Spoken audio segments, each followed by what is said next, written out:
ಕರುನಾಡು ಕಾದ ಹೆಂಚಾಗಿದೆ. ಬಿಸಿಲಿನ ಝಳಕ್ಕೆ ತಡೆದುಕೊಳ್ಳೋಕಾಗದೆ ಜನ ಒದ್ದಾಡ್ತಾ ಇದ್ದಾರೆ. ರಾಜ್ಯದ ಹಲವು ಕಡೆಗಳಲ್ಲಿ ಟೆಂಪರೇಚರ್ 40 ಡಿಗ್ರಿ ದಾಟಿದ್ದು ಜನ ಒದ್ದಾಡ್ತಾ ಇದ್ದಾರೆ. ಈ ನಡುವೆ ಹೀಟ್ ವೇವ್ಸ್ ಜನರಿಗೆ ನರಕ ತೋರಿಸ್ತಾ ಇದೆ.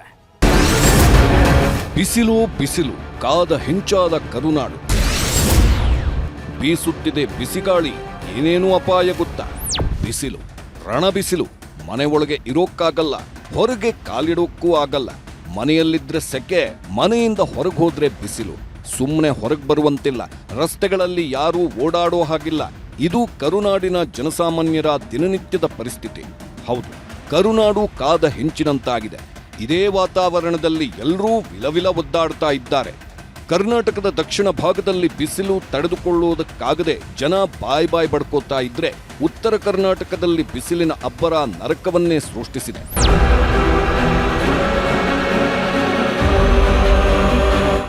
ಬಿಸಿಲು ಎಲ್ಲವನ್ನ ಸುಡುತ್ತಿದೆ. ಕರುನಾಡು ಅಕ್ಷರಶಃ ಕೊತ ಕುದೀತಾ ಇದೆ. ಈ ಬಾರಿಯ ಬಿಸಿಲನ್ನ ನೋಡ್ತಾ ಇರೋರು ಏನು ಗುರು ಇಷ್ಟೊಂದು ಬಿಸಿಲು ಅಂತಿದ್ದಾರೆ. ಹಿಂದೆಂದೂ ಕೂಡ ಇಂಥ ಬಿಸಿಲನ್ನ ನೋಡಿರಲೇ ಇಲ್ಲ ಅಂತ ಎಲ್ಲರೂ ಹೇಳುತ್ತಾ ಇದ್ದಾರೆ.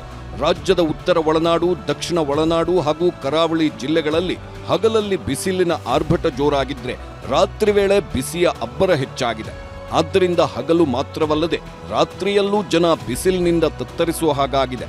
ಈ ಬೆನ್ನಲ್ಲೇ ತುತ್ತನೆ ಭೂತದಂತೆ ಬಂದಿದೆ ಬಿಸಿಗಾಳಿ, ಅಂದ್ರೆ ಹೀಟ್ ವೇವ್. ಎಸ್, ಬಿಸಿಗಾಳಿ. ಬಿಸಿಲೇ ಬೇರೆ, ಬಿಸಿಗಾಳಿಯೇ ಬೇರೆ. ಸಾಮಾನ್ಯವಾಗಿರೋ ಬಿಸಿಲು ಒಂದೊಂದು ಟೈಮಲ್ಲಿ ಧುತ್ತನೆ ಜಾಸ್ತಿ ಆಗುತ್ತೆ.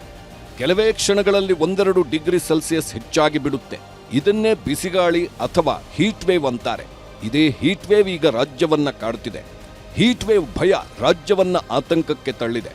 ಇಷ್ಟಕ್ಕೂ ಹೀಟ್ ವೇವ್ ಅಂದ್ರೆ ಯಾಕೆ ಭಯ ಪಡಬೇಕು ಗೊತ್ತಾ? ಯಾಕಂದ್ರೆ ಹೀಟ್ ವೇವ್ ತುಂಬಾನೇ ಅಪಾಯಕಾರಿ. ಬಿಸಿಗಾಳಿಗೆ ದೇಹವನ್ನ ಒಗ್ಗಿಕೊಂಡ್ರೆ ತಲೆ ಸುತ್ತು ಬರುತ್ತದೆ. ದೇಹದಲ್ಲಿ ಅಸ್ವಸ್ಥತೆ, ಅತಿಯಾದ ಬೆವರು ಕಾಣಿಸಿಕೊಳ್ಳುತ್ತದೆ. ದೇಹ ಬಿಸಿಯಾಗಿ ಮೂರ್ಛೆ ಹೋಗಬಹುದು. ಇಷ್ಟೇ ಅಲ್ಲ, ವಾಂತಿ, ಗಾಬರಿ, ಅಸಹಜ ದಣಿವೂ ಕಾಣಿಸಿಕೊಳ್ಳುತ್ತೆ. ಕೆಲವೊಮ್ಮೆ ಗಂಭೀರ ಸಮಸ್ಯೆ ಉಂಟಾಗುತ್ತೆ. ಇನ್ನು ಕೆಲವೊಮ್ಮೆ ಪ್ರಾಣ ಹೋದ್ರೂ ಹೋಗಬಹುದು. ಹೀಟ್ ಸ್ಟ್ರೋಕ್ ಅಥವಾ ಹೀಟ್ ಎಕ್ಸಾಷನ್ ಅಂತ ಹೇಳ್ತೀವಿ, ಅದು ನಮಗೆ ಕೆಲವು ಸಿಂಪ್ಟಮ್ಸ್ ಮೂಲಕ ತಿಳಿಸ್ಪಡಿಸುತ್ತೆ. ಏನು ಅಂದಾಗ ಈ ತಲೆ ಸುತ್ತೋದು, ಕಣ್ಣು ಕತ್ಲೆ ಆಗೋದು, ಡಿಸಿನೆಸ್ ಅಂತ ಹೇಳ್ತೀವಿ, ಈ ತರದ್ದು. ಮತ್ತೆ ಬಾಡಿ ಟೆಂಪರೇಚರ್ ತುಂಬಾ ಜಾಸ್ತಿ ಆಗೋದು. ಅದೇ ರೀತಿ ಸ್ವೆಟ್ಟಿಂಗ್ ಆಗದೇ ಇರೋದು, ಟೆಂಪರೇಚರ್ ಜಾಸ್ತಿ ಇದ್ದು ಸ್ವೆಟ್ಟಿಂಗ್ ಆಗದೇ ಇರೋದು ಒಂದು ಕೆಟ್ಟ ಸೂಚನೆ, ಅಂದ್ರೆ ಹೀಟ್ ಸ್ಟ್ರೋಕ್ ಅನ್ನೋದು. ಇಮಿಡಿಯೇಟ್ ಆಗಿ ನೀವು ಅದು ಒಂದು ಶೇಡಿ ಪ್ಲೇಸ್ಗೆ ಹೋಗುವಂತದ್ದು, ವೆಂಟಿಲೇಷನ್ ಇರೋಂತ ಜಾಗದಲ್ಲಿ ಅವ್ರನ್ನ ಶಿಫ್ಟ್ ಮಾಡೋದು.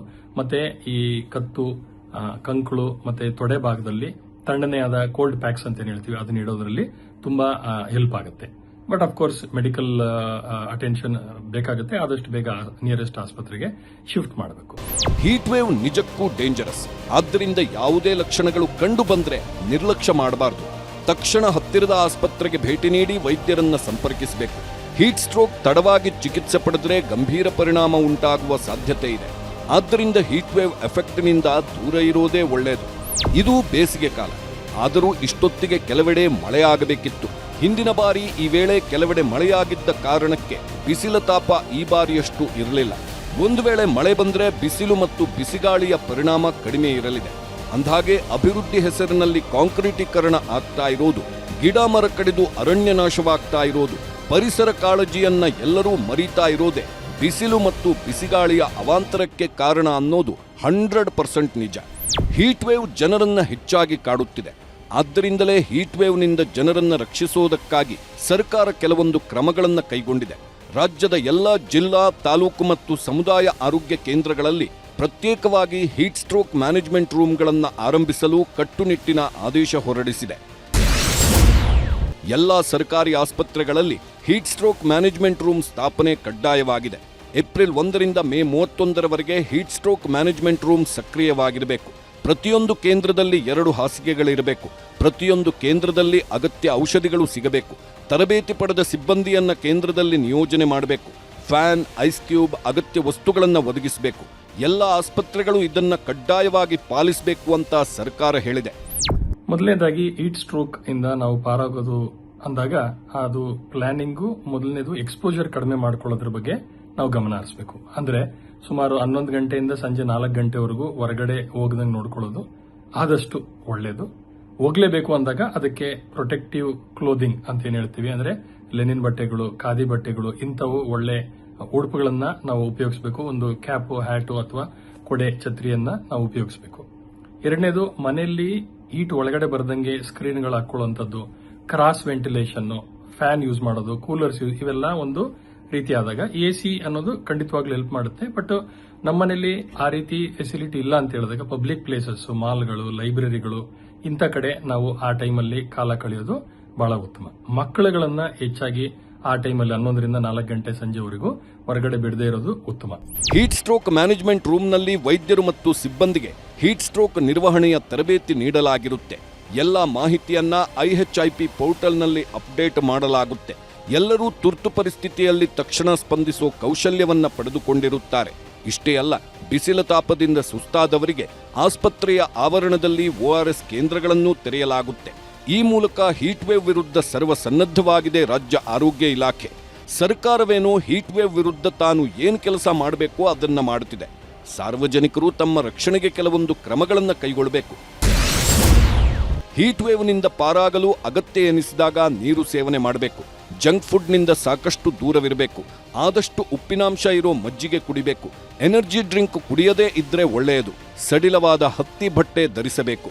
ಅನಿವಾರ್ಯವಾದರೆ ಮಾತ್ರ ಮನೆಗಳಿಂದ ಹೊರಬರಬೇಕು. ಯಾವುದೇ ಸಮಸ್ಯೆ ಬಂದರೂ ಆಸ್ಪತ್ರೆಗೆ ಧಾವಿಸಬೇಕು. ಆಗ ಹೀಟ್ ವೇವ್ನಿಂದ ಪಾರಾಗಬಹುದು. ನಾವು ಎಕ್ಸ್ಪೋಜರ್ ಆಗೋ ಸಂದರ್ಭಗಳು, ಸಾಧ್ಯತೆಗಳು ಹೆಚ್ಚಿದ್ದಾಗ ನಾವುಗಳು ಈ ಹೈಡ್ರೇಷನ್ ಅಂತ ಹೇಳ್ತೀವಿ, ಆ ಅಂಶನ, ನೀರಿನ ಅಂಶನ ಹೆಚ್ಚಾಗಿ ಸೇವಿಸೋದು. ಸಿಪ್ಸ್ ಅಂದ್ರೆ ನಾವು ಸಾಮಾನ್ಯವಾಗಿ ದಾಹ ಆದಾಗ ಮಾತ್ರ ಸೇವನೆ ಮಾಡ್ತೀವಲ್ಲ, ಅದ್ರ ಬಿಟ್ಟು ಪದೇ ಪದೇ ಸಿಪ್ಸ್ ಆಫ್ ಫ್ಲೂಯಿಡ್ಸ್ ಅನ್ನ ತಗೊಳ್ಳುವಂಥದ್ದು ಬಹಳ ಅತ್ಯುತ್ತಮವಾದ ಒಂದು ಪ್ರಾಕ್ಟೀಸ್. ಎಸ್ಪೆಷಲಿ ಮಕ್ಕಳಿಗೆ ಮತ್ತು ವಯಸ್ಸಾದವರಿಗೆ, ವಲ್ನರಬಲ್ ಪಾಪ್ಯುಲೇಷನ್ ಅಂತ ಹೇಳ್ತೀವಿ, ಇವರುಗಳಿಗೆ ನೀವು ಅದನ್ನ ಹೆಚ್ಚಾಗಿ ತಿಳುವಳಿಕೆ ಮೂಡಿಸಬೇಕು. ಈ ಬರೀ ವಾಟರ್ ಅಲ್ಲದೆ ORS ಸೊಲ್ಯೂಷನ್ ಅಥವಾ ORS ಇಲ್ಲ ಅಂತ ಹೇಳಿದ್ರು ಒಂದ್ ಸ್ವಲ್ಪ ಸಕ್ಕರೆ, ಒಂದು ಚಿಟಿಕೆ ಉಪ್ಪು ಹಾಕ್ಬಿಟ್ಟು ನೀರು ತಗೊಳ್ಳುವಂಥದ್ದು, ನಿಂಬೆಹಣ್ಣಿನ ರಸ, ಎಳನೀರು ಮತ್ತೆ ಮಜ್ಜಿಗೆ ತುಂಬಾ ಒಳ್ಳೆ ಅಂಶಗಳು. ಅದೇ ರೀತಿ ಕೆಫೀನ್ ಅಂಶಗಳು, ಆಲ್ಕೋಹಾಲ್ ಸೇವನೆ ಮತ್ತು ಅತ್ಯಂತ ಹೆಚ್ಚು ಶುಗರ್ ಇರುವಂತಹ ಡ್ರಿಂಕ್ಸ್ ದಯವಿಟ್ಟು ಅವಾಯ್ಡ್ ಮಾಡೋದು ಒಳ್ಳೆಯದು. ಯಾಕಂದ್ರೆ ಇವುಗಳು ಡಿಹೈಡ್ರೇಷನ್ ಅನ್ನ ಹೆಚ್ಚಿಗೆ ಉಂಟು ಮಾಡುತ್ತೆ. ಈಗ ಸದ್ಯಕ್ಕೆ ಕೆಲವೆಡೆ ಎಲ್ ನಿನೋ ಅಂದ್ರೆ ಹವಾಮಾನ ವೈಪರೀತ್ಯವೇ ಬಿಸಿಗಾಳಿಗೆ ಕಾರಣ ಎನ್ನಲಾಗ್ತಿದೆ. ಈ ಪ್ರಕ್ರಿಯೆಯಲ್ಲಿ ಪೆಸಿಫಿಕ್ ಸಾಗರದ ನೀರು ಅತಿಯಾಗಿ ಬಿಸಿಯಾಗುತ್ತೆ. ಹೀಗಾಗಿ ವಾತಾವರಣ ಕೂಡ ಬಿಸಿಯಾಗುತ್ತೆ. ವಾತಾವರಣದಲ್ಲಿ ತೇವಾಂಶ ಕಡಿಮೆಯಾಗಿ ಮಳೆ ಕುಸಿತವಾಗುತ್ತೆ. ಮಳೆ ಕುಸಿತವಾಗೋದ್ರಿಂದ ಬಿಸಿಲು ಹೆಚ್ಚಾಗುತ್ತೆ ಅಂತ ಹೇಳಲಾಗ್ತಿದೆ. ಈಗ ಇದೆಲ್ಲ ಹೀಟ್ ವೇವ್ಗೆ ಕಾರಣವಾಗಿದ್ದು 1 ತಿಂಗಳು ಅದೇ ಆತಂಕವೇ ಎಲ್ಲರನ್ನೂ ಕಾಡಲಿದೆ.